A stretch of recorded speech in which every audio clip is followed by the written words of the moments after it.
Hi everyone, thank you for joining this live stream with us at HackOn. We have Ali Mustufa here, who is a student community manager at Postman. So, over to you, Ali.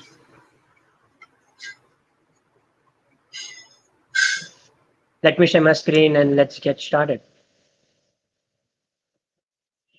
Okay, I see a lot of students out there. Yeah, cool. Let me share my screen and then we can get started.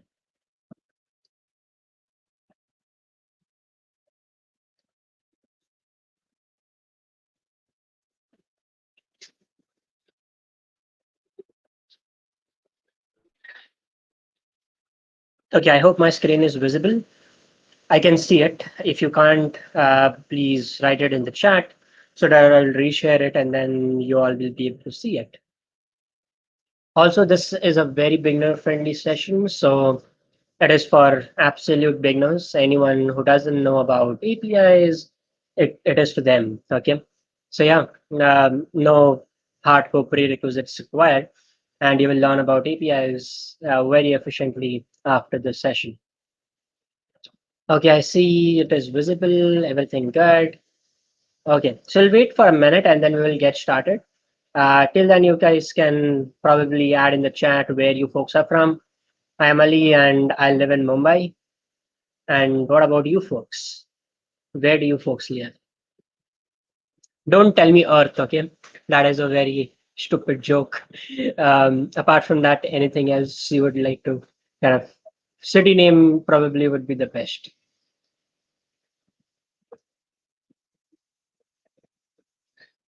Navi Mumbai, okay. That is nearby to Mumbai, just an hour of travel. Shubhangi from Delhi, okay. Ah, looks good. Okay, so we have crowd from Mumbai, we have crowd from Delhi, we have Ajmer, Rajasthan, amazing. Okay, Gorakhpur, UP, Dehradun. Oh, we have people from all across India. Amazing, amazing, amazing. So yeah, we will have to ship swags across India, it seems. Yeah, we do have some swags. Stay till the end, and you will know how to earn them. So yeah, let's get started. My name is Ali Mustafa, and I am a student community manager here at Postman. You can connect with me at Twitter at the rate Ali Mustafa, and also on LinkedIn. Same, all the handles are same across all the social media. I really love to talk about communities. I have been to more than 150 plus colleges in India, and like from the time it has been virtual, I've delivered so many virtual sessions, and it feels a totally different experience. I try to keep the conversation engaged and don't try to talk with the computer myself, and that's why I will be asking you a lot of questions and expect you folks to give me some response in the chat. You might find me looking at left hand side a lot because that is where my chat system is located. So I'm constantly looking at the chat and I would be responding back to your questions right away or keep them at the end and then answer them one by one. So yeah, uh, what's on the agenda today? Today we are going to talk about APIs in a very beginner friendly manner. We are going to talk about how to work with APIs. We will try out things. This is a hands-on session. If you are on a laptop, it is recommended that you use a laptop. If you don't have a laptop, you can still switch. We have time before we dive into hands-on. So it is highly recommended that you join using a laptop because it is completely hands-on session. After the session, you will also get some follow-up resources where you can certify yourself to become an expert, a student expert. And Q&As will be round the clock. So whatever questions you might encounter, you can ask me right away in the chat, or you can wait and ask them at the end. I'll take a lot of Q&As because I feel questions, make people curious. And yeah, so let's get started. To explain APIs, I usually explain APIs as a digital restaurant. A digital restaurant because now everything is digital, and if you want to order something, what you would do is you would actually go into a restaurant website, and you would select a menu, add items to that, and then that will kind of you will process the order, and then it will go to a waiter or a middleman who will take your order and then go in the kitchen and then get your food ready and then deliver it to you. And this middleman actually acts as an API between the front end and the backend system. The front end system being where you see the menu, and the backend system being the kitchen.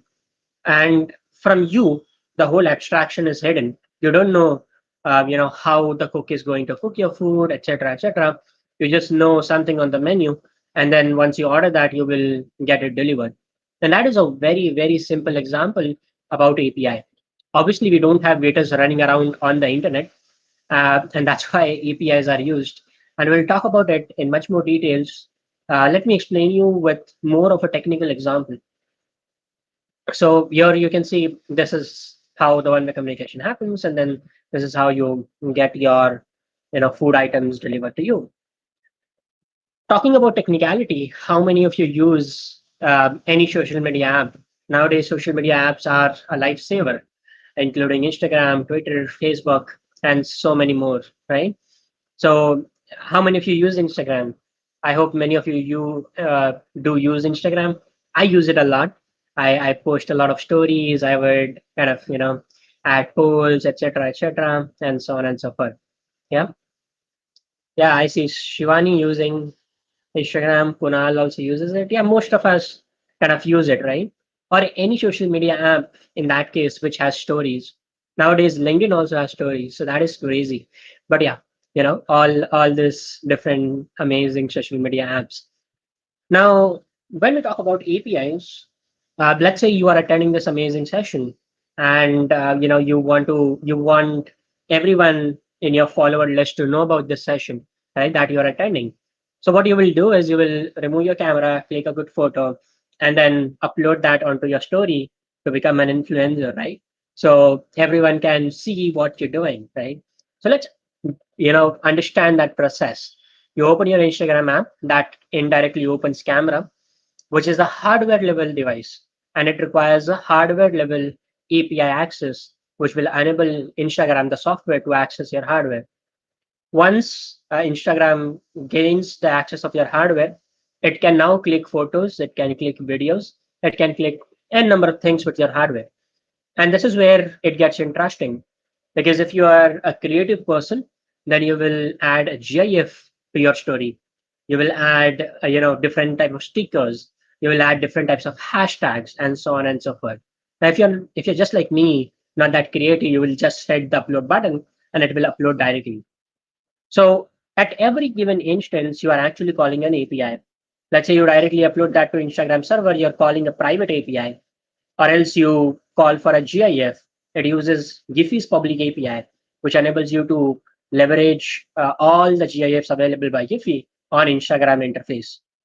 And once it is uploaded to Instagram server, it is available to all your followers. Maybe it is a private account or a public account. Based on that, it is available to individuals and they can see it, they can share it, they can reply funny emojis, and so on and so forth. And this is a bit of a complex example where we see three different types of API. A hardware level API, where we access the camera. Second, a public API, where we access GIFs, songs, and whatnot. And a private level API, which is Instagram's own private API, which we don't have access to, but we see that Instagram uses that to upload our story to their server. And there is an API for literally everything. So there's an API for cat. If you don't like cats, there's an API for dog. There's an API for Spotify. Twitter has its own API. Google actually has a lot of APIs. And we will talk about the Google example probably in the near future because it is a really good example. Okay. So when we talk about APIs, how do systems are built out of APIs? Or you might wonder, where is API located in a system? If I have a system, let's say Swiggy or Postman, where is API playing a role? Gmail, where is API playing a role? So I usually say this: APIs are nothing, but they are the software version of Legos. I hope everyone has played with Legos. Have you folks played with Legos? If yes, give me a yes in the chat. Yep. Legos? No? Yeah, there are some people who hate cats, but yeah, nevertheless, we have dogs API. So, you know, inclusiveness. Yeah. So I hope, like, coming back to my question, Legos, right?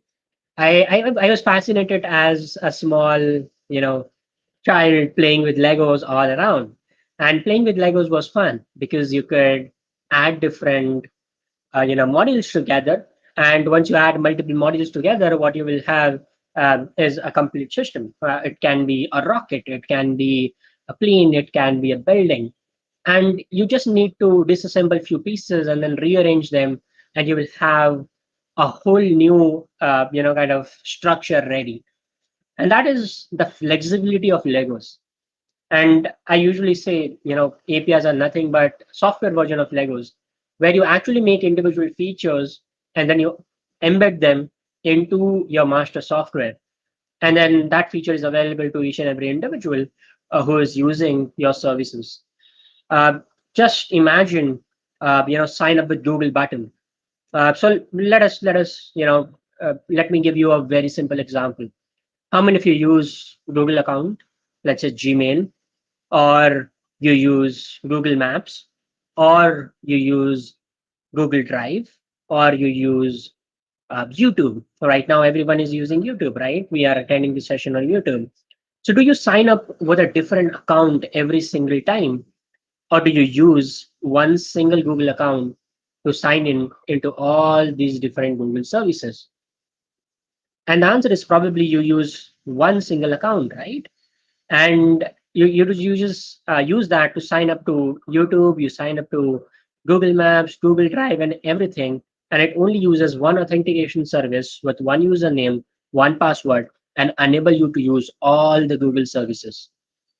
Imagine if you had multiple logins for multiple services, right? That would be crazy. You would need so many different accounts. You would need to manage so many different passwords. And that is so much crazy in its own way. And that's where APIs simplify things, right? So Google not just enables its people to use its own services with Google login, but you can sign in with Google. You might have seen this in most of the websites where it enables you to say sign in with Google, right? And that specific features allows you to use your Google ID and password to sign in into third-party services which are not even made by Google. Okay. And yeah, someone rightly said in the chat, single sign-on, right? And then you use the same username and password to sign in into different services which are not yet made by Google, but different developers who are using Google's Auth API. And that is the power of API. You know, how scalable they are, how flexible they are, and how you can add multiple features, even though you're not handling the logic of that feature, you can implement that feature in your application and make it available to your users. Yes, GitHub is also a very good example. So, what is an API? Coming back to our original question, API, application programming interfaces. The term interface here is very, very important because an interface is what makes an API unique, right? So interface can be anything. It can be a mobile phone. It can be your watch. It can be your computer. Or it can be, a ATM machine which is there. Or if you're going to an airport, uh, where you go and take your boarding passes and so on and so forth. So interfaces, application programming interfaces. All these interfaces interact with a server using an endpoint, and they play, they send a request, they receive a response, and then they kind of update that information and make it available to you so you can interact with it, right? And today we are going to use Postman as a client, Postman as an interface, and we are going to use a simple API to retrieve information, add, update, and delete information, meaning perform code operations. Okay, create, read, update, and delete code operation, right? So here we are going to do the same with a simple API, and which will enable you to understand how it works with APIs. APIs are very essential skills. Okay, and I say that because APIs are used literally everywhere. So if tomorrow you're going to work as a software engineer or as a front end engineer, as a tester, as a back end engineer, you need to know a lot about APIs. because they are the building blocks in the modern world software. So yeah, okay. How does this all happen, right? So you cannot just give this example of a restaurant when you're talking about APIs, right? You need to understand how the process of requesting happens, how the process of receiving happens, and so on and so forth. So a bit of a theory before moving on to the hands-on exercise, but this theory is important. That's why we would want to cover this, right? Okay. So let me give you a simple example again. Let's say I have my bank account in Kotak Mahindra Bank, but I don't have a Kotak as ATM nearby. I only have ATMs of State Bank of India and Bank of Baroda. Now, if I want to remove cash, can I go to these ATMs and remove cash? The answer is yes. Most probably, I can go using my Kotak card and remove cash from these both ATMs, even though they are not from my same bank. Regardless, SBI doesn't have money, or it doesn't dispense, or it is out of service. That is another point. But yeah, ideally, I should be able to go there and use my Kotak card and remove the cash very effectively, right? Now, as a layman, my account is in Kotak Mahindra, and the ATM there is of State Bank of India. Both are completely different banks. Okay. How will SBI know my bank balance so that it can allow me to remove my money and at the same time update my account details with the updated balance so that I don't remove extra cash than the balance I have, right? Seems like a complex system. And that is where API comes into rescue. So the very first thing the ATM is going to do it is going to send a request to Kotak Mahindra, and it will send the request with my authentication code, my debit card number, and it will ask for the balance. How much balance do I have in my account? And once it retrieves back the balance, then it will prompt me to take an action, either to remove cash, either to get a mini statement, and so on and so forth. Right? And this complete process is called as requesting. There are three major elements of this process: method, path, and address URL. What is a method? There are multiple types of methods. Whenever you are requesting an API to perform some action, there are four major or four basic methods which you will always encounter from. Okay, get, post, put, and delete. Now there are more methods than these four methods, but yeah, these are the basic methods which are also called as action verbs. Okay, and these methods enable you to, for example, get enable you to retrieve information, post enable you to send information, put to update information, and delete to delete information. In our ATM example, we are going to use a get request to get the balance of my account, right? And then it will use a get request and then get my account balance. Then comes endpoint. Endpoint is where you are going to send the request at. Okay. So for example, LinkedIn.com is the home page, but LinkedIn.com/feed is the feed page where the home page is located, right? Then LinkedIn.com/notification is the notification page. LinkedIn.com/connection is a connection page, meaning that there is an endpoint, there is a domain, but then the resource is located on a different path altogether. Okay. And this is where, when we're talking about that ATM example, the path, the URL is going to be different and it is going to be hidden because they don't want to expose it. And that's why it is called as a private API. Then comes the last option, which is specifying the parameters and adding some data if required. Parameters here would be maybe filtering the request because we just asked for the balance. We only want balance. We don't want anything else. And in that case, we can specify in the params saying that we only want balance. At the same time, for authorizing that this request is coming from a legitimate ATM machine, I need to make sure I authorize myself. And for that, we have different types of headers which we can use for authorization. If you're sending some data to the server, you will definitely require a body. And that's when we use different types of bodies like XML, JSON, and so on and so forth. Now comes the second part. Okay, I see something in the question. I see, well, the API should be compatible with the systems of both the banks, right? Obviously, uh, ATM, so it will be the ATM interface and then the bank account, right? If it is not there, then you might have sometimes seen that uh, your transaction is almost completed, but you don't receive cash, right?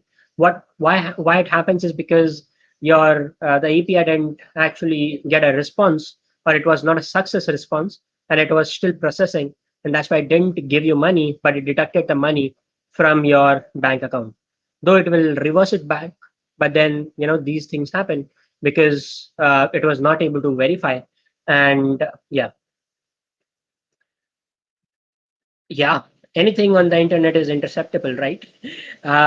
It's just that they are encrypted. Most of these requests would be end-to-end encrypted. Like for example, the example of Instagram which I gave you, I'm not shooting an arrow in the blind. I actually intercepted Instagram APIs to understand how it works, and that's how I gave you that Instagram example. I'll show you that via using Postman. But yeah, that is not the scope of our workshop. But yeah, that is what you can also do. Okay, then comes second part. Once you send a request, obviously the server will respond back, and server will respond back with again three key details. The first one being status code. It will tell you what is the status code. Status code enables you to understand if the request was successful, or it was denied, or it was unstructured, or it was rejected. So there are multiple status code. For example, 200, meaning okay. For example, 404, error not found. Okay. Can you folks give me more? 404. I told you 404. I gave you 200. Then there is 400. Then there is 201. Then there is 204. There are so many different types of status codes which you will see. And by default, yeah, 400, right? Yes, bad request. Okay. So remember, whenever you get a status code from 200 to 300, 200 to 300, everything is fine. Okay. Everything is fine. But if you get a status code from 300 to 500, something is wrong. Okay. Something is wrong in between. Something is not working. So remember, status code from 200 to 300 is okay. Everything looks good, right? And then if you get anything from 400 to 500, then it is like, hey, we are experiencing ton of error. I see Bhavesh with bunch of status code. That is a good memory. I usually Google status codes. Okay. So then comes part two and part three, which is headers and then body data, right? So body data, what is body data? It is the gold mine, not because it has gold, but because it has data. And data is no less than gold. And this is where the server responds back with what you requested. So in our ATM example, if you requested for balance, body is where the balance will be located.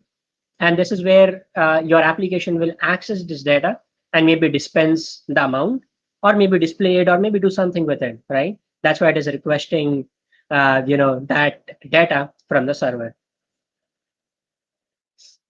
Okay. Now you might be wondering what is Postman, because we are going to get hands-on with Postman, right? So what is Postman?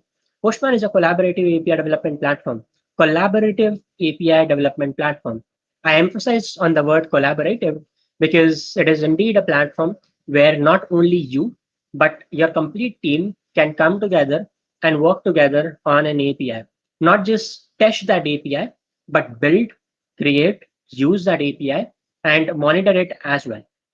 Postman provides you one-stop, kind of platform to do all these things directly in the browser right now. And also we have a standalone application which you can use. Today we are going to only use the web application, and it is fully functional. So it will help us to understand and work with our example. Why to use Postman? But technically you will see that all if you directly use apis are not that easy to work with. They deliver different response codes. You don't know what the body looks like, and then the documentation is not that grid every single time. Postman simplifies that for you. It enables you to write text scripts, enables you to send a lot more headers, enables you to add authorization, enables you to define a custom body, and also everything, all these things very easily via a UI. Don't worry if you're a nerd. We do have Postman APIs where you can use Postman as an API and actually work with APIs via APIs. That is Inception, but yeah, we have that as well. So let's get started. What are we waiting for? I'll share this URL right into the chat so that every one of you are also able to do hands-on with me. Okay, and that is very very important.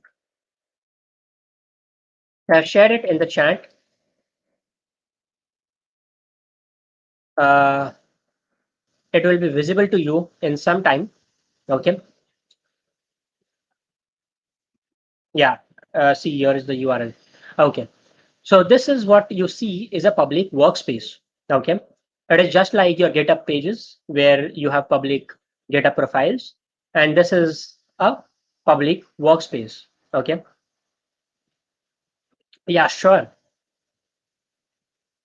I'll go a bit slow. Yeah, definitely. You tell me, okay? Because I am usually at a fast pace. Okay.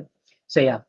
So what you see right now is a public workspace. Okay. Here you can see there are multiple collections there. Basics of API part 1, part 2, then building an API. Then there are a bunch of different details which are available. On the right hand side, you can see get started and other details. Now you will need a Postman account to work with this. Okay. So make sure you have a Postman account. Okay. If you do have a Postman account, that would be awesome. If you don't have it, you can make it right away. It will just take a minute. Okay. Now, I emphasized on the word collaborative, right? Earlier as well, I talked about collaborativeness. Now, let's see one key feature of how collaborative public workspaces are. So, on the left hand side, click on Basics of API. Once you click on Basics of API, you will see that it opens a new tab altogether. On the right hand side, you might see this. There is a comment option, there is a documentation option, there is a comment option. Click on the comment option and you will see a lot of comments here. Okay, I'll repeat the process again. On the left hand side, click on Basics of API Part 1. As it opens, on the right hand side, you will see these small icons like comments, documentation. Click on comments and you will be able to see multiple comments here. Here you can see there are some comments 3 hours ago. So go ahead and write a comment. Say hello from your city name. Okay, so give me a comment real quickly. It is real time. So I'll be able to see that right away, right here. Okay.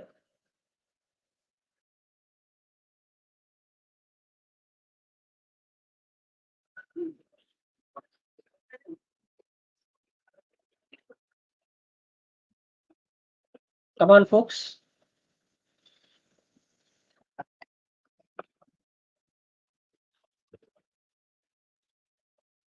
Have you commented yet? Oh, I see comments. I see Shivani Joshi. Hello from Mumbai. Hello from Bulan Shahpur. Okay, that is a good place. Where are others? What about other people? I see Ghaziabad. Yes, yes, yes. Few seconds ago.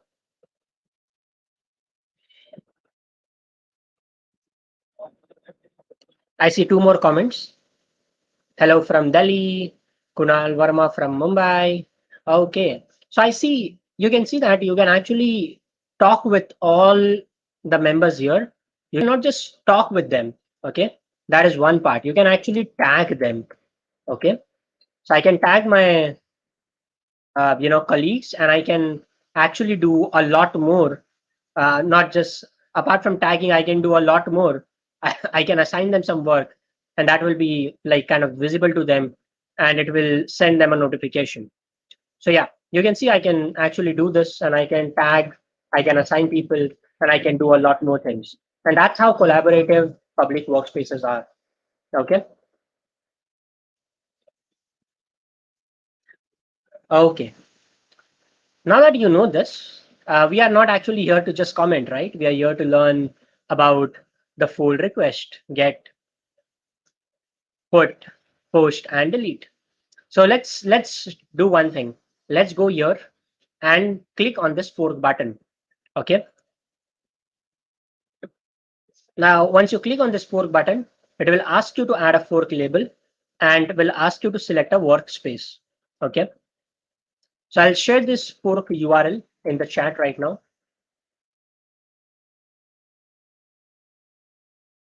This is a direct fork URL. Okay. What it would enable you to do is it will enable you to create a fork copy directly. Okay. Now, what about the fork label? The fork label can be anything which is unique, and it is just useful to distinguish between the parent and the child. I usually prefer date. So first May, and then I will add my username as a postfix. So I'll see first May ILE. Now the workspace you select would be my workspace. So select my workspace because that would be easy. So select my workspace because it is already made. You will only be able to see an option of my workspace. Okay. And then click on fork collection. I'll take a pause here and see in the chat how many people are able to do this with me right now. Okay. I'll repeat the steps. You can see a URL shared in the chat. Go to that URL, add a fork label. Fork label can be anything. I have added it the date, 1st May, and followed by ILE, which is my username. Once you click on fork, it will automatically refresh this. Okay. So I'll click on fork and it will refresh it. It's not like a Jupyter notebook, I would say, but it is end to end like a version control system, right? So you can actually create a pull request as well. You can fork, you can create a pull request, you can do a bunch of things there. Okay. So let me see how many people have forked it till now, because I see a lot of people in the call. Okay. A lot of people online and a lot of people commenting done. So I need to make sure that everyone is with me as I move forward. So earlier we had around 1018 folks, and I can see 10 folks increased. So now it is 1028.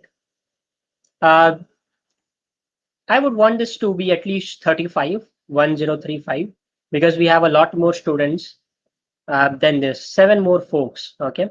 And then we will start with the session. So 7 more folks. We can do this. It is easy. It's still 1028. Yeah, it's like GitHub though. Yes, it is completely like version control, right? So you can actually do wonders with it. And I don't want to give away the swag part, which I'm going to discuss at the end, but it has to do something with the public workspaces. So yeah, come on, folks. Yeah, we are 31. 4 more to go, and then we'll start with the pracs. Okay.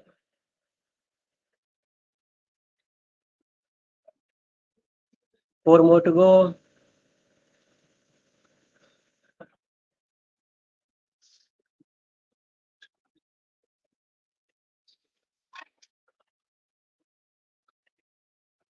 Okay, I guess most of the people who are in the chat are already here. So without wasting much of a time, let's get started. So once you refresh this, like once you fork it, automatically you will be redirected to your to your private workspace. Okay, and here you can see that the label is added here. And the idea of adding a label is because you can see I have so many multiple copies, and it will become sometime next to impossible to segregate. So what I'll do is I'll mark it a star so that it is directly available on the top. And this is how you can see it here. You don't have to mark it a star because for you it will be already on the top. Okay. So yeah. Now let me show you a very simple example. So click on get data, click on basics of API, click on get data. Okay. And here at the URL, it is given like that. So remove that and add www.google.com. Okay. So go to this collection, go to get data and add www.google.com and hit ascend. Tell me what do you see in the below that? Yes, you should be able to see something in the response tab. Tell me what do you see in the response tab, which will be just available just below this.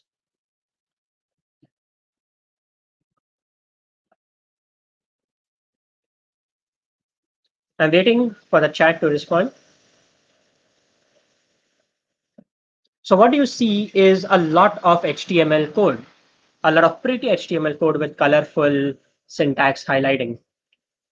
Click on preview and you would see the homepage of Google. Click on preview and you will see the homepage of Google. Now, obviously you have not encountered this kind of interface before, right? So let me explain you what this complete interface looks like. Okay. On the left hand side, on the left hand side, this part, this complete part, which I've zoomed in right now, this is where you will see this is the main you know home page where you will find that there are collections. Collections are nothing but folders with multiple requests. For example, the folder which we formed has one single request.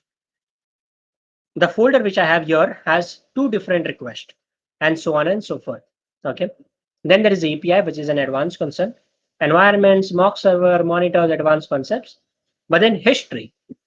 History is all the history, all the requests which you send, and it will be available in the history tab. So don't send any bad request. There is no incognito mode here. So whatever you send as an API request will be available in the history. Though you can clear it, but I would not recommend you to use that a lot. Okay. Apart from that, yeah, history equals to versions. You can say that, but history equals to history. More importantly, so yeah. Okay. So yes. Then comes part number two. Part number two is what you see here. Okay. And part number two is where you can make a request. So what we did, we just made a request. What we did, we added www.google.com. We selected a method, which is a get method, and then we hit on the send button. We didn't change query params or we didn't add anything, but we just send on a send button. And then we received a response, which is available in the third tab, which is called as the response tab. And in the response also, you can see there is body, then there are different versions, pretty, raw, visualize, cookies, headers. Then here on the right hand side, you can see there is a status code. There is time, there is size, and you can save this response as well. Okay. Now comes some interesting part. Go here in the query params and observe this URL as a type query param here. So in the key, add Q. In the key, add Q. And in the value, add anything such as Postman. Okay. Repeating again, go to query params, add a key as Q, and add the value as Postman. Okay. And then hit a send button. And tell me what do you see in the response right now? The tab which you should be seeing is the preview tab. Okay.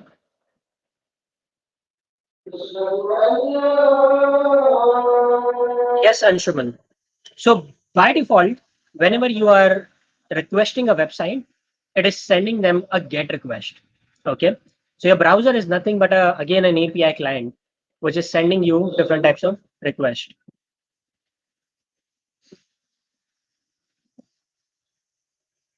Okay. So now what you see is Postman is now inside the search box. Okay. It is written inside search box. But this is not the typical behavior of a search engine. If you recall, if I go here and I go to google.com, right, and I search for Postman, it gives me the home page, right? It gives me the home page. But here, why does it give me something like this and not the home page? Why is it? It is a very simple answer. And if you get that answer, that is awesome. If you don't, that is fine as well. Yes, yes. OST to be used. Okay. We are sending here also, there also.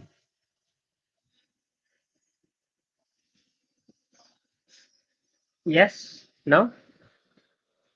Okay. Okay, let's do one thing. Come here. No, it is a get request. Okay, come here. Come here in the URL. In the URL, just beside .com, add /search. Okay. So what you do is you add /search and hit enter again or hit send again. What do you see? Hit send, and what do you see in the preview? Tell me.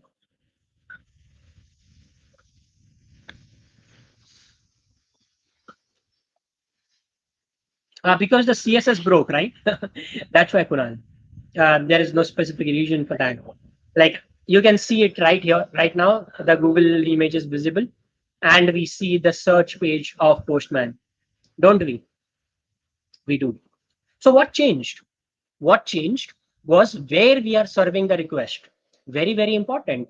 We learned that the home page is the endpoint, but this is not where the resource is located. Resource is located at a different path. And here the path is /search. Always remember, you will not always have all the resources served on the same path.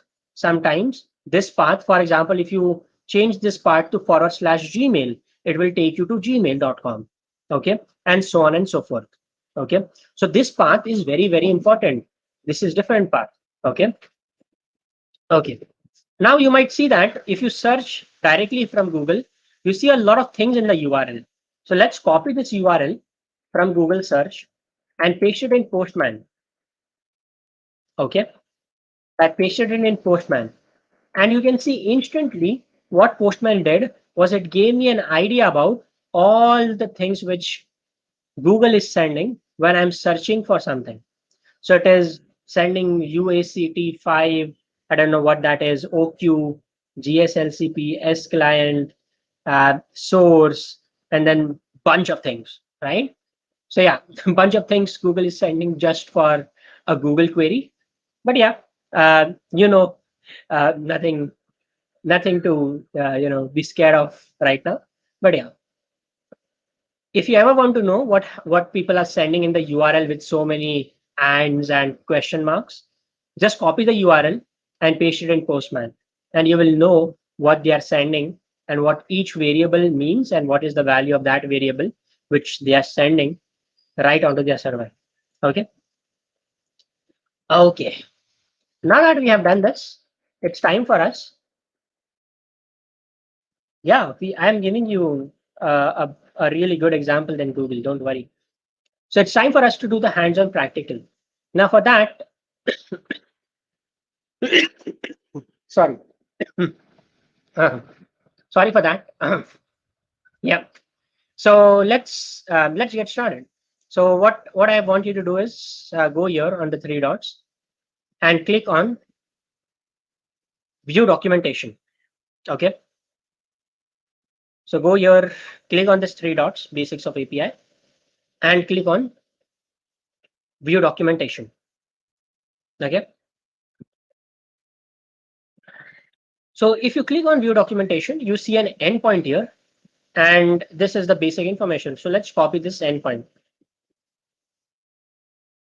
Okay. This endpoint is going to help us with understanding get, put, post, and delete request, and also help us understand query params in a very effective way. Okay. Now, the complete documentation is for three different items. There is a quote, there is a joke, and there is a book. Okay. Which one would you like to do today? Tell me, chat. I am with books, but I will consider uh, chat's opinion.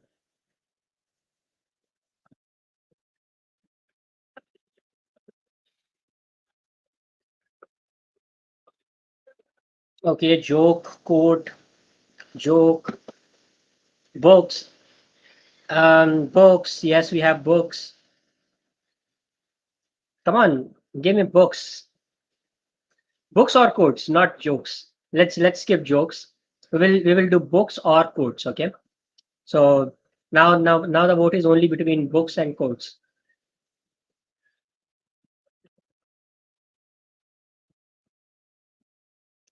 Books would be awesome. We can. Okay. So people would. Okay, go ahead with books. Okay. Now I see a lot of books. Okay. Okay. Cool. Cool. Books. So let's copy this URL. Okay. Let's copy this URL and let's go into the get request and paste it there. Remember to add a forward slash, and add a book. Okay. Hit a send request and tell me what do you see in the response.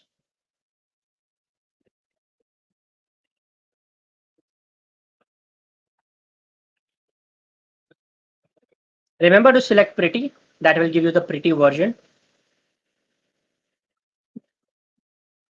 So this is the endpoint. Endpoint we copied from the documentation. And because we are going with ahead with the book one, which is the third one, right?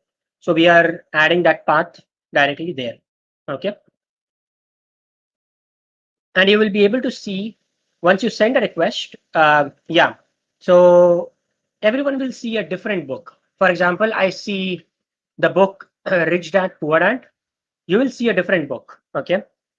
Um, Wise and Otherwise. Yes. Sudha Murthy, an amazing book. What about how about others? Others, which book did you get? Yeah, joke would also be Harry Potter. Oh yes, Harry Potter is good. J.K. Rowling, Rich Dad Poor Dad. Okay, Wise and Otherwise, Sudhamurthy, amazing book. Okay, so you can see there are multiple books, but if you send this again, you will see that again you get a random book. Okay, so every time you send that request, you get a random book. Okay, yeah, Steve Jobs. Yes, that is also a really awesome book. Okay, now let me filter. Let's say everyone wants Harry Potter books. Okay, so in that case, what we can do is we can go here, we can add a forward slash colon ID.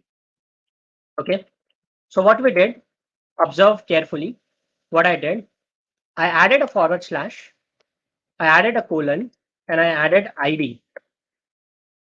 Okay, forward slash colon ID. And now suddenly you see that I also have something which is called as a path variable. Okay, so in path variable, I can now use ID equal to 1. And for ID equal to 1, everyone should get Harry Potter book. J.K. Rowling, Harry Potter books.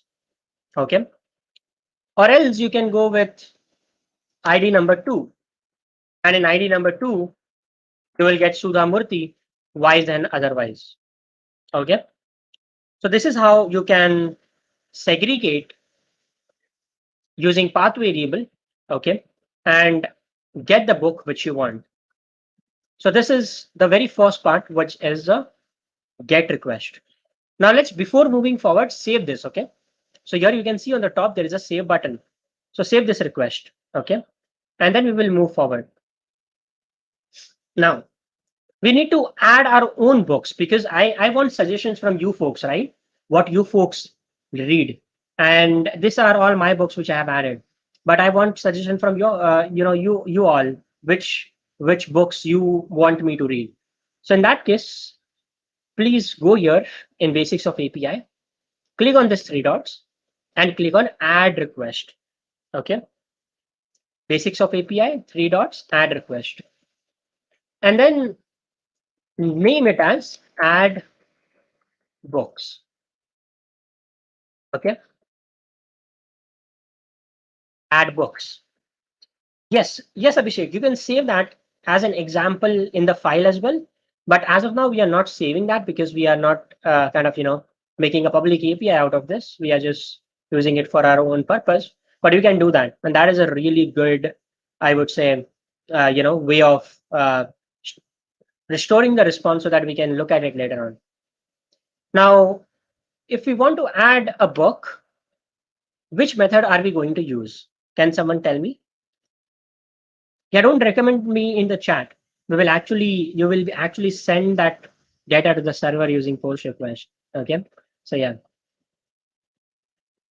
which method are we going to use to send this request to the server? We are going to use a post request. Perfect. So we are going to add a post and the URL is going to be the same. So the URL is going to be the same. It is going to be the /book. Okay. And this is going to be the URL. So the URL is same. URL looks good. Okay. Now, because we are sending a post request, we need to add a body. Okay. We need to add a body here. And for that, let's click on save and let's go to the documentation. And in the documentation here, you can see on the right hand side, make request using port, make request using book. So click on book path, because that is what we are looking at right now. Okay. Third one, book. Okay. And in the book, go to the post request. Here you can see to send a new book, the path is /book. And in a JSON object, use the following structure. So copy this structure.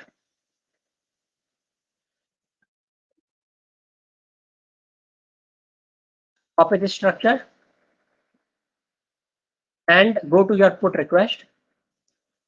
Go here in body raw, JSON, paste. Okay. Remember raw, JSON and paste it. Save it before you move forward. Hit a send and tell me what do you see in the response. Hit a send button and tell me what do you see in the response.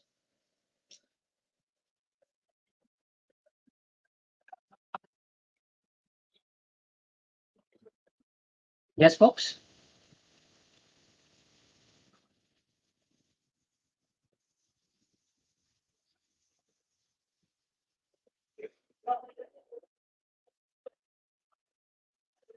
Yeah. So you see that book with ID 0 already exists, meaning that the ID is already added. You cannot add duplicate book ID. Okay. I see some questions in the chat. I will answer them. Don't worry. Okay. So now let's change the ID. Change the ID to anything. Okay. Random ID.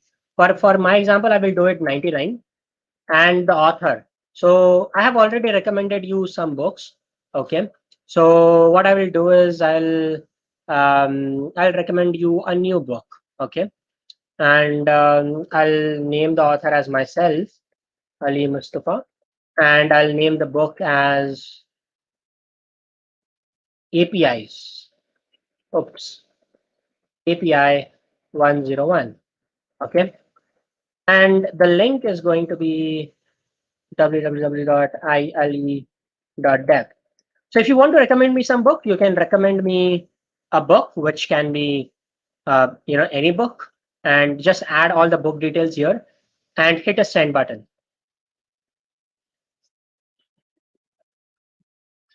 And now it says author should be in alphabetical. I bet there is no name others. Oh, I guess we have 400 because we gave a space in front of the author. Now it should be better. Oh, yeah. And it is added. So here you can see ID equal to 99, author equal to Ali Mustafa, book name API 101, and then the link is added. Now, If I want to see this, I can go into the get request and see ID 99. And here you can see I can see this book which is added. Oops.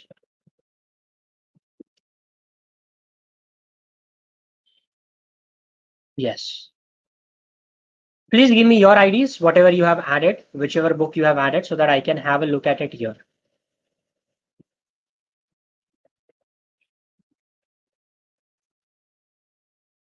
Give me your IDs in the chat, folks.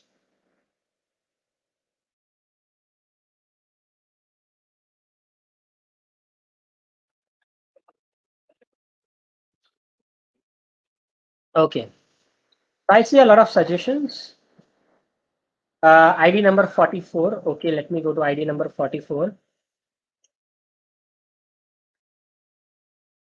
It says API 108. That is copycat. Okay. ID number 5. Abhishek. Try some new books, man. Just Google it. DSA with C. Rima Tereja. Okay, that is a good book. Yes. Then ID equal to 100. Okay, let me try 100. 100. I cannot find your book. 919. 919. See if you got status as 200. Okay. Only and only if you have 200 status, then and only then it is valid. 57. Okay, 57. Let me check 57. 57 is also not found. Did you get 200 status code, Shubham? Let me check ID number 7.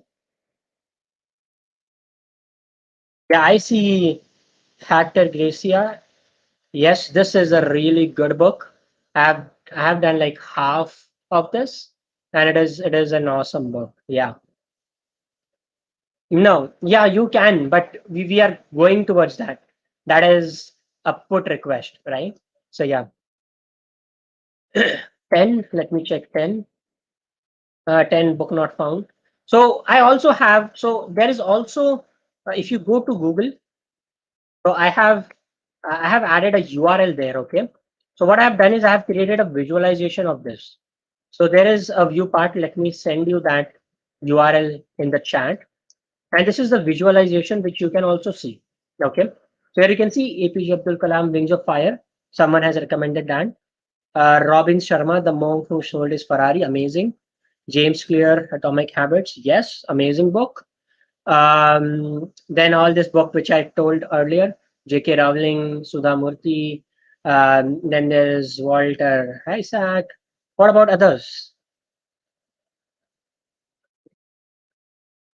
So this is the view URL, okay, where you can see all the views at once. You will observe that there is no ID here. The reason for that is else anyone can edit anything, right? So we have not added the ID here. But yeah, your joke, if you have added your joke, it should be visible here. Yes? Yeah.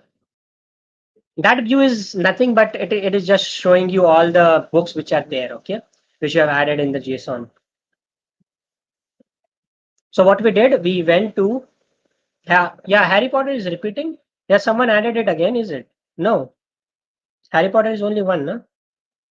If someone added it, it will be there because we don't have duplication. Yeah, Harry Potter is twice.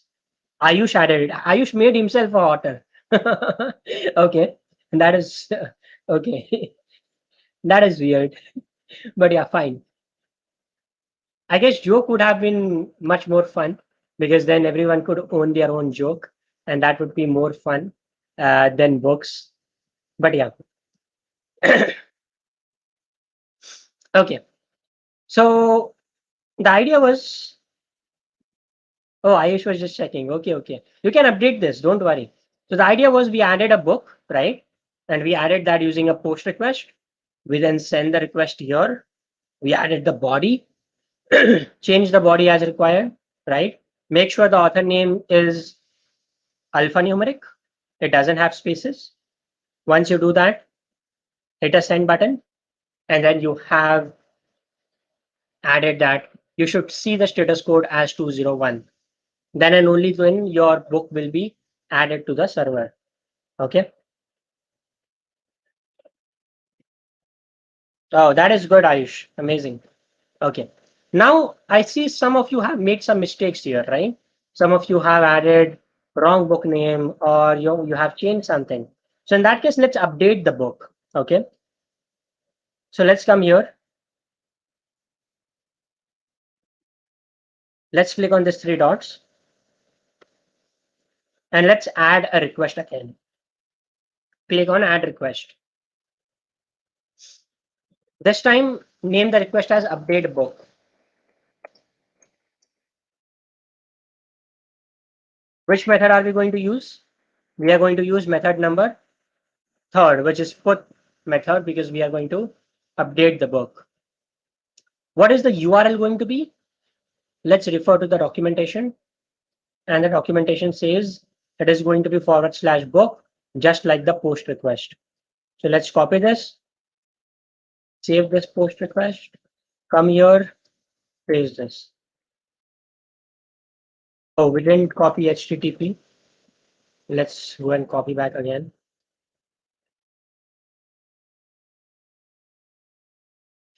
In the body, which type of body do we have? Can someone tell me what is going to be body? Abhishek, if you got 201, there is no way that it is not going to show you that. If you get 201, it is going to be stored in the server and you should be able to find it via GET request. Yes, so body is going to be raw and JSON. Raw and JSON. And what is the structure of the body, folks? What is the structure of the body? Where do we get the structure of the body? Where? Raw JSON, yes, that is the structure. But where do we get the structure of the body? Yes, Bhavesh, I am waiting for you. Docs. Perfect, Kunal. Yes. So we get the structure of the body in the docs. And see, this is the structure of the body. Okay, so let's copy this and let's paste it here. Now, what changes you need to do here? You need to change the ID to whatever ID you used. For in my case, 99. Author is going to be myself. I am going not change to change my author. So Ali Mustafa. Okay. Now the book I am going to change it to API 102. So API 102. Okay. Make sure author doesn't have the space. That is one name. Okay. And the link, I will change the link. Also remember, link is not mandatory. Okay. So you can remove the link altogether. You don't need to add the link. You can actually remove it altogether. Okay. You don't have to add the URL. And then if you hit send, it will send that request. Hey, what did it say? Internal server error. Okay. That is crazy. Are you folks also getting internal server error?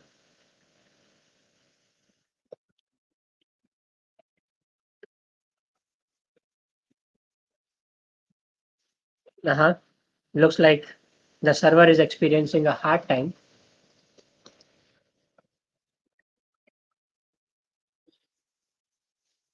Same, everyone got an internal server error? Oh, okay. I guess there's some problem with the logs then. Give me a moment.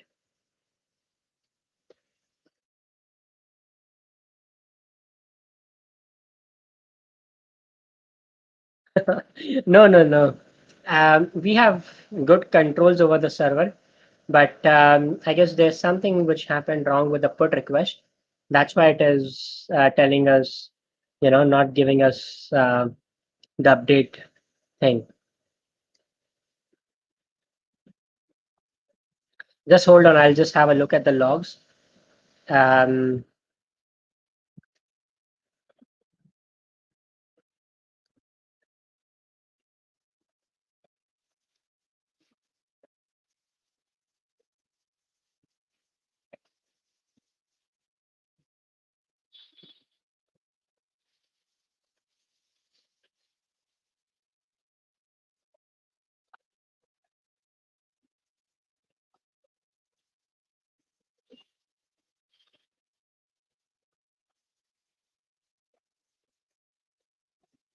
Oh yes, there's some problem with the put request, and that's why we are not able to do the put request. No worries. It will just update the book, right? But yeah, you can see the status code 500, which is internal server error, and that is what we get if the request is not successfully executed. And in our case, we are not able to kind of see the outcome properly. So yeah, not a problem. You can save this, and then we can move on to the next request, which is a delete request. Okay. So let's go there and let's add another request. So I will not add the delete request. You add the delete request. Okay. So go and add the delete request, right? Um, yeah, go and add the delete request. Refer to the documentation. Documentation will help you to do that, and it is very easy. So go refer to the documentation and delete it. Okay. I am leaving that up to you folks, and I am confident you folks will be able to do that. Yeah, I see there are a bunch of, yeah, sometimes it happens, not, I don't know why, but yeah, um, we get internal server error.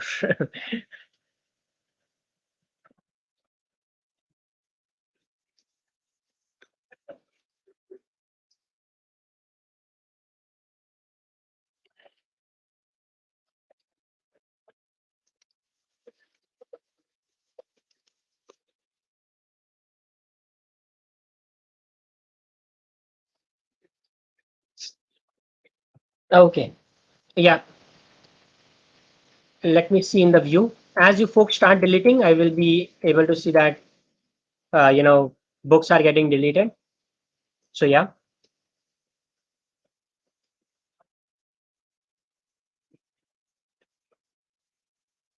what is your ID?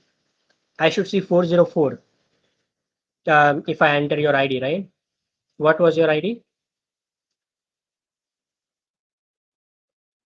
Himank.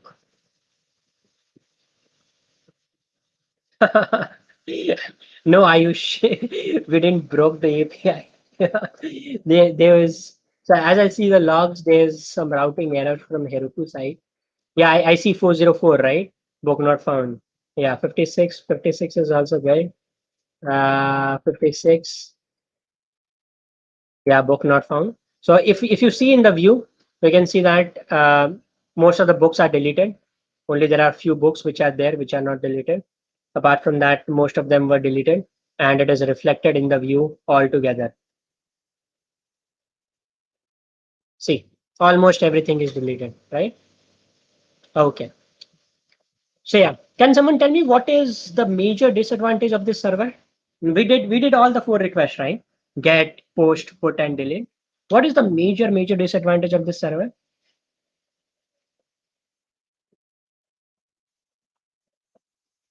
Looking at the chat. Mhm.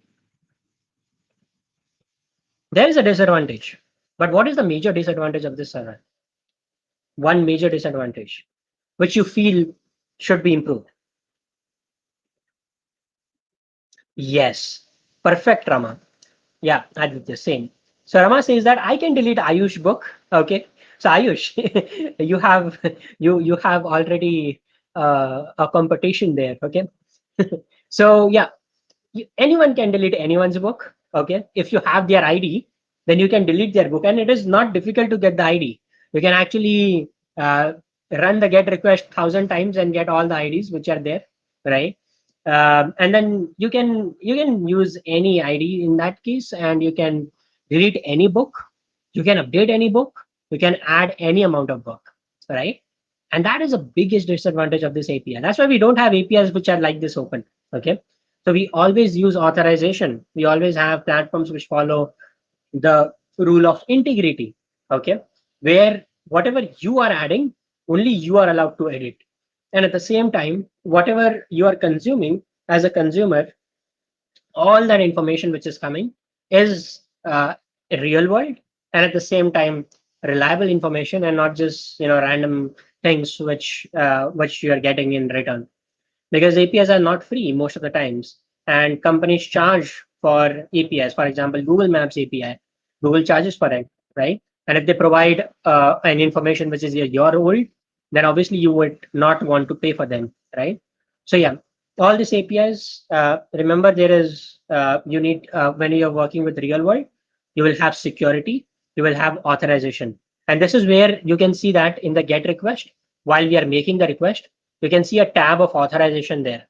Okay, and here you can, if you click on this arrow, it will show you different types of authorization: API key, bearer token, basic auth, auth 1.0, auth 2.0.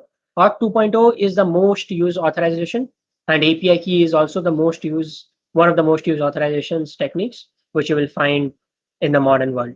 Okay, so you ideally have to authorize even for a GET request.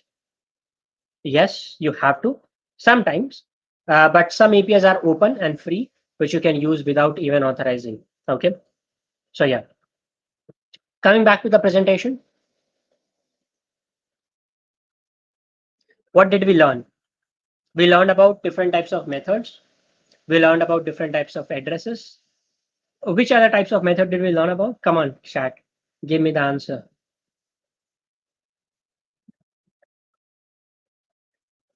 Yes, authorization obviously requires an API, right?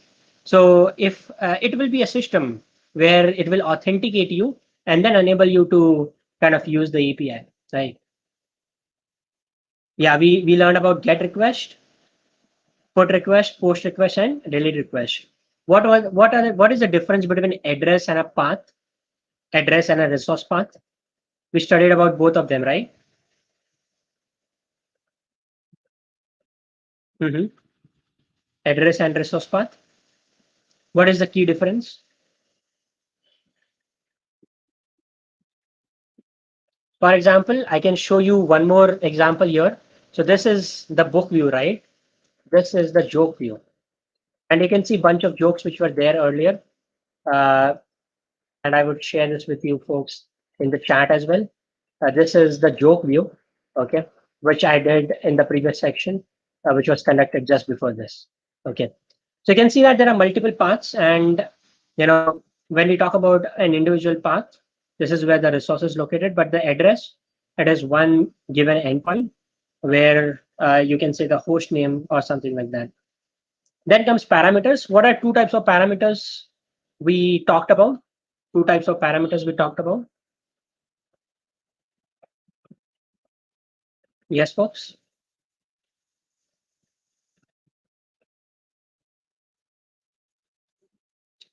Come on. Multiple paths. No, no, not paths, parameter. Yeah. Yeah, that was the previous question, I guess, and which you are answering. And that is really awesome, Kunal. ID value. Yes. So there are, when we talk about parameter, there are two types of params, query params and path params. Okay. Query params have key value pair. Path params are only value pairs. Okay. So there is only value. For example, ID. So you are adding forward slash ID, which is like forward slash 4, forward slash 5, forward slash 6, and so on and so forth. Right? Authorization, you need to authenticate yourself before you do anything on the server. And that is where authorization comes into the place. Which kind of request use body data? Yes, folks.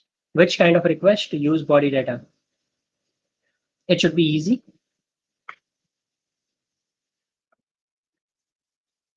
We talked about two requests which use body data in our example. Which are they?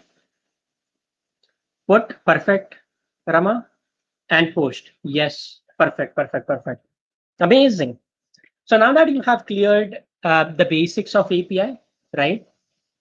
Now it is your chance to become a Postman student expert and get yourself a certification for yourself. Okay. So you can become a Postman student expert and you can get yourself certified. What that certification will help you to do, it will help you to stand out from the crowd. Okay, it is a certification given by Postman called as Postman Student Expert Certification. Okay, so go register for becoming a Postman Student Expert and get yourself certified. The training is very simple. The training which we did right now, it is as simple as that. Okay, I'm sharing the URL in the chat again. You can go and you can apply to become a Postman student expert. Okay. Do mention that you came from this workshop so that we can process your certification badges real quickly. Okay. Also remember, we are also up with Postman student program, which is Postman student leader program. And this program is specifically for people who want to become an ally of Postman to help us go on your campus and teach your peers about APIs. And if you are a leader in your campus, make sure you also apply to become a Postman student leader. The prerequisite to become a Postman student leader is that you become a Postman student expert first, and then and only then you can apply to become a Postman student leader. Okay. So go ahead and apply to become a Postman student expert, and best of luck for your training. Okay. Okay.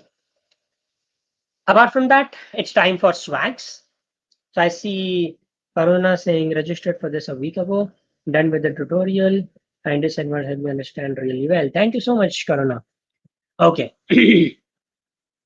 Now it's time for swags, and I see a lot of people here in the chat who are still here for swags. Yes, yes. Who doesn't love swag, right? So you can see this amazing swag, and then I also have some good swags like the Postman T-shirt. You can see this one, right? And then I have sipper bottles, etc. as well, which I want to give it to you folks, right? So yeah, how do you earn the swag? Okay. Oh, okay. How do you earn the swag? Very simple. Okay. So there are two ways to earn the swag. Okay. One way to make a public workspace. You have 24 hours to make a public workspace and send it to us. And in that case, you can win a hoodie, a Postman hoodie, which I don't also have. Okay. So yeah, you have something which even the program manager doesn't have. So a hoodie, a Postman hoodie. What do you need to do? You need to go and create a public workspace. Let me show you how. So see, this is a workspace. You're on the top. You're as you are able to see it here, right? This is the workspace which we were working in, right? So if you go here and you click on this workspaces, click on new workspace. Okay. And in that new workspace, create a public workspace for your favorite API. So for example, you like NASA API. So I'll be like NASA API, and then I'll say this workspace has NASA APIs. Okay. The visibility of this workspace is going to be public. Okay. So make sure the visibility is public and then hit on create a workspace. Okay. So here I'm going to make it a team right now, but you have to make it public. Okay. So make it public and then click on create a workspace. Once you hit on create a workspace, it will give you that URL. So this is the unique URL which you can share in the form later on. Okay, so the URL is unique only to you. Now here you can add a collection. So the minimum requirement is there should be at least one collection and minimum of three requests. Minimum of three requests. Okay. So you can go to NASA API and you can see there are multiple APIs here. So you can use the Earth API and see this is a GET request. So copy this, come here, add a collection saying Earth, and inside Earth you can add multiple requests. So here I'm going to add a new request, which is going to be get Earth images and then paste. Okay. So like this, you have to create one public workspace for your favorite API, save it. Yeah, you can do for any API. It is up to you. If you want inspiration, go to postman.com/explore, see this explore button, click on explore, and you can look for inspiration. Here you can see there is a Postman API, Microsoft Graph API, then there is public REST API, SOAP API, GraphQL, Twilio, Microsoft Graph, Mercedes, star API. So there are multiple APIs which you can take inspiration from. It is totally up to you which one you want to make. Okay, that is one way of winning a Postman hoodie. Okay, and also some cool stickers. Second way of winning an amazing swag is not that difficult, and that's why you don't get a hoodie for that. Okay, so here you have t-shirts and stickers on the stick, and this is for anyone who would go to any social media platform, mainly Twitter or LinkedIn, and use the hashtag Postman Student to summarize whatever we learned today. So you can use you can tag Hackon. Okay, that is important because it was organized by them. Okay, and tag Postman, use hashtag Postman Student, and summarize today's learning. Whatever you learned, if you learned something, summarize it. Okay, and the best summary, top three summaries, will win a kit which will have T-shirt and stickers delivered to your home. Okay, so yeah, when we talk about submitting the public workspace, after 24 hours, Aditya will shoot out an email, or they will directly kind of send a tweet in which the form will be available, which you can fill it out with your public workspace. Okay. You have 24 hours to make it, so don't rush it. Make it, properly. And because that is, after all, a hoodie swag. Okay. So don't you don't want you don't want to lose it. Okay. So yeah, cool. I hope this is pretty much clear. If you want to learn more about Postman, we can go to the learning resource. If you want to know more about public workspaces and want to see example of them, explore.postman.com is what you will have to go to. We also have a very good community, which is called as community.postman.com. I'm available to take few Q&As. Let's see how many we can take. Till then, I can see in the chat, not necessarily. See, open APIs, for example, NASA API doesn't allow you for put request or post request. So you can add 3 different GET requests, but make sure it makes sense. Okay, don't just add same request again and again. Okay. Could you explain difference between SOAP and REST? See, SOAP framework is something which is like, it is a very strict protocol.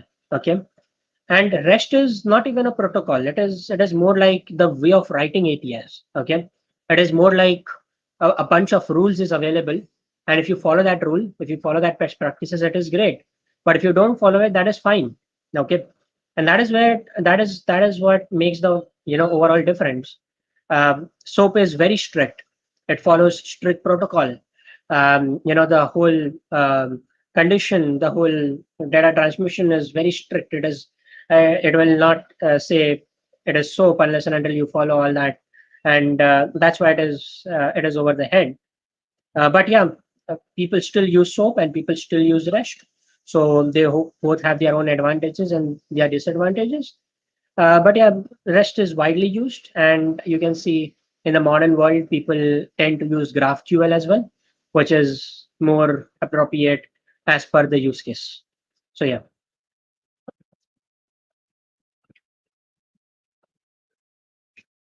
Any more questions?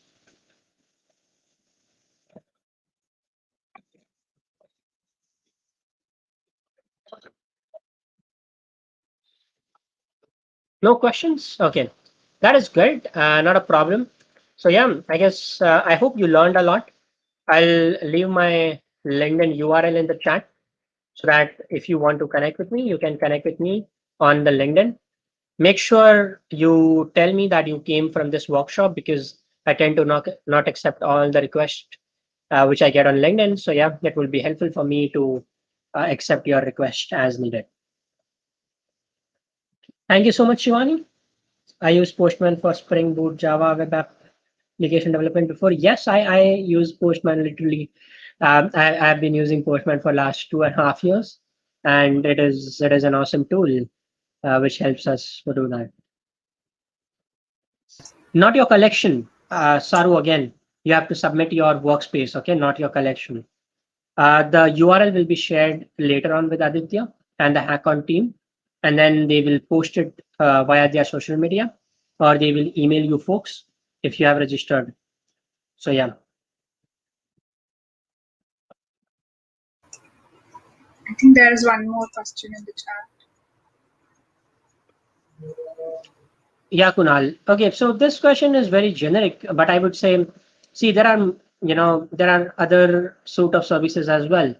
But where Postman differentiates itself is from the collaborativeness of the platform. I have emphasized earlier as well that Postman is not just an API development platform.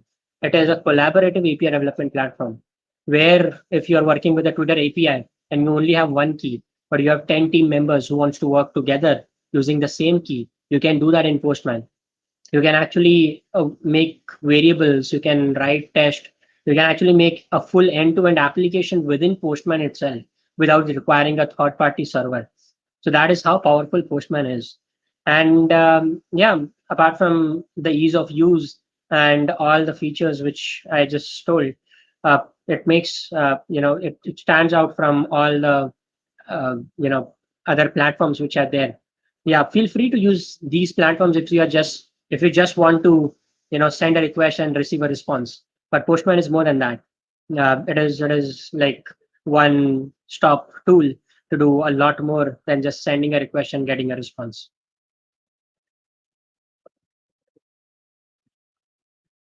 And free, it is free. So if you are a small team of 3 people, it is free. If you are a student and you still want to work with the paid version of Postman, you can still reach out to me and I can give you a education license which is as powerful as an enterprise license. So yeah, it is free for students and even small teams of up to 3 people. So yeah.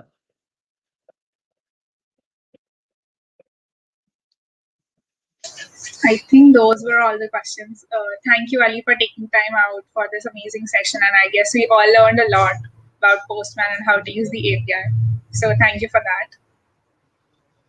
Thank you, everyone, for joining in. Thank you so much. It was my pleasure. I see. Can you reshare the Twitter hashtag? Yeah, Postman student. Yes, thank you for resharing that. Bye, folks. See you in the next session.